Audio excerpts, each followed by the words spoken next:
ఉందో తెలుసు. మనం ఎంత దారుణమైన సిచ్యువేషన్ అంటే, అరే గంజాయి ఈ రోజు వరకు నిర్మూలన చేయడానికి 5 సంవత్సరాల కాలంలో కనీసం ఒక రివ్యూ కూడా పెట్టలేదంటేనే విచ్చలవిడితనం ఎక్కడ పెరిగిందో మనకు అర్థమవుతుంది. ఆఖరికి వైఎస్ఆర్సీపీ నాయకులు కూడా గంజాయిలు అమ్ముకోవడంలోని గంజాయి వ్యాపారంలోని ఇన్వాల్వ్ అయిపోయారు కాబట్టి వాళ్ళు అసలు దీని మీద కనీసం దృష్టి పెట్టలే. ఏమండి, చింతపల్లి నుంచి జీమాడుగల్ నుంచి అటువైపు నుంచి అదేవిధంగా మనకు ఒడిశా నుంచి ఇలాంటి మల్టిపుల్ ప్లేసెస్ నుంచి మనకి గంజాయి సరఫరా అవుతుంది. మనకి ఎన్ని చెక్ పోస్టులు ఉన్నాయండి అని డిపార్ట్మెంట్ వాళ్ళని అడిగితే 3 చెక్ పోస్టులు ఉన్నాయని చెప్పారు. 3 చెక్ పోస్టులు ఉన్నాయి. ఎందుకు రాదండి లోపలికి? మనకి వైజాగ్కి ట్రాన్స్పోర్టేషన్ ఎక్కువ, ఇటు ట్రైన్స్ కానీ ఇటు ఫ్లైట్స్ కానీ రోడ్ ఫెసిలిటీస్ ద్వారా వ్యాన్లు మిగతా అన్ని దాంట్లో ఈవెన్ 2 వీలర్ ఆఖరికి అమెజాన్లో కూడా పెట్టుకొని అమ్మేసుకుంటున్నాడండి డ్రగ్స్ని. కర్రీ లీవ్స్ అని పేరు చెప్పుకొని అమ్మేసే పరిస్థితి కనిపిస్తూ ఉంది.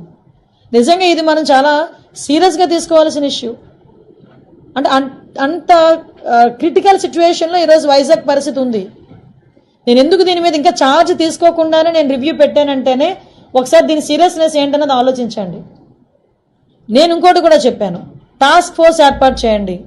ఈ రోజు నుంచే టుడే ఆన్వర్డ్స్ ఆఫ్టర్ 8:39 గుంపులుగా పిల్లలు ఎవరైనా ఉన్నా గంజాయిలు తీసుకుంటున్నట్టుగా రోడ్డు పక్కన ఉన్నా చీకట్లో ఉన్నా మీకు నచ్చిన పని చేయండి అని పోలీసుల వాళ్ళకి నేను క్లియర్ ఇన్స్ట్రక్షన్ ఇచ్చాను.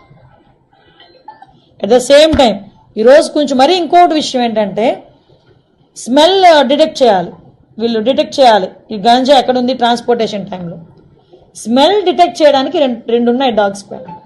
2 అసలు నిజంగా ఈ రాష్ట్రాన్ని ఏమి చేసేద్దాం అనుకున్నారు ఈ 5 సంవత్సరాలు నాకు అర్థం కాల. 2 డాగ్సా? కనీసం వాళ్ళకి ఇంకొకటి ఏంటంటే పోలీసులు చెప్తా ఉంటే బాధ అనిపించింది, సీజ్ చేసిన వెహికల్స్ని వేర్ హౌస్ అనేది కూడా లేదు ఈ రోజు వరకు.